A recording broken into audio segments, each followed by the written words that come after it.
Well, gentlemen, an interesting night to record. Tuesday night, normally our favourite night to record. And we're going to do a two-part show, the ums and ahs uncut version, talking about why it seems that we've walked under a ladder, walked across a black cat, I don't know, but absolutely devastating news this evening, Adam. Yeah, not great news to come home to, with Clarko laid up in hospital for an indefinite amount of time and not coaching the Hawks in the foreseeable future.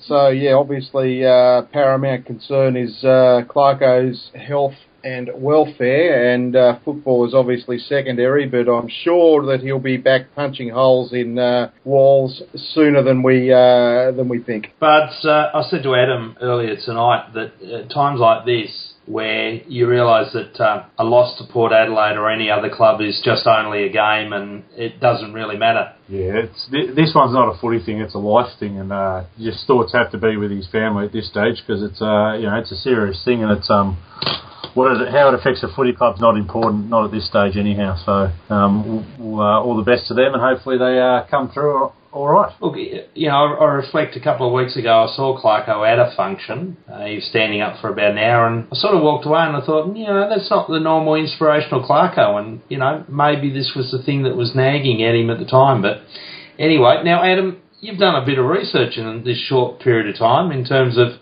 what this is all about. So we thought we'd try and give a bit of a idea for people who listen to us what it's all about. Yeah, look, I've done a little bit of reading on it. Basically, it's an affliction that is, for want of a better term, it affects the nervous system, lower limbs, back area first. It's an autoimmune disease, if you like, and it can be anything from tingling and pins and needles to fairly chronic pain in certain parts of the body, and it's laid Clarko up. There are a number of people on a number of the footy websites tonight, and obviously the concern, there is a lot of concern about Clarko in terms of a lot of people have either lived with this or have had family members or friends afflicted with it, and it's fair to say that the picture being painted, whilst not absolutely diabolical in the longer term, it doesn't paint a very good picture for Clarko coming back anytime soon. No, not at all. And it's if you do a bit of reading on it, like you said, it's basically the immune system of the body is attacking its own nerves, so it starts to break them down, and that's what causes all these weird sensations. They even report things like the feeling of crawling under your skin and stuff like that. So, breathing problems, dizziness, blurred vision, there's lots of things that can come about from it. So, it sounds like they've got it early, which is good, because obviously there are some treatments. But from what I've read, more or less, it goes away by itself. It's just a matter of when. I think they said 9 out of 10 people survive. I'd imagine the ones that don't would be the ones that don't get diagnosed at all, and it spreads to the lungs. But out of those that survive, up to 90% make a full recovery and have no ongoing effects at all. So numbers are good by that point of view. The others can have some sort of impediment physically, I guess, something to do with legs, that sort of thing. So hopefully Clarko's in that 90% that make a full recovery. But by reading about it, it could be 6 months, could be 2 years. So it'd be interesting to see. The club's saying Stuart Fox said he doesn't think he'll be around for probably 2 to 3 weeks, as a minimum to start with. But I'd imagine it could quite easily see the season out. Yeah, one of the things that Clarko probably has as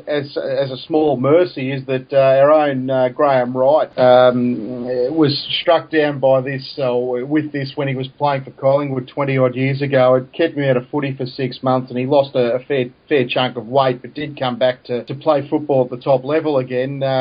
From what I read, guys, and Barge, you may be able to verify this based on what some of the research you've done this afternoon, but it seems to be that it's actually a fairly it's not an immediate fix. It's not like Clarko will wake up tomorrow or at some point and it'll just be gone. It will take a little bit of time for him to get over it. Yeah, that's what it seems to be. And they say anywhere from 6 months to 2 years. The longer you have it, the better or the worse chance you've got of actually making a full recovery. But it just goes away by itself.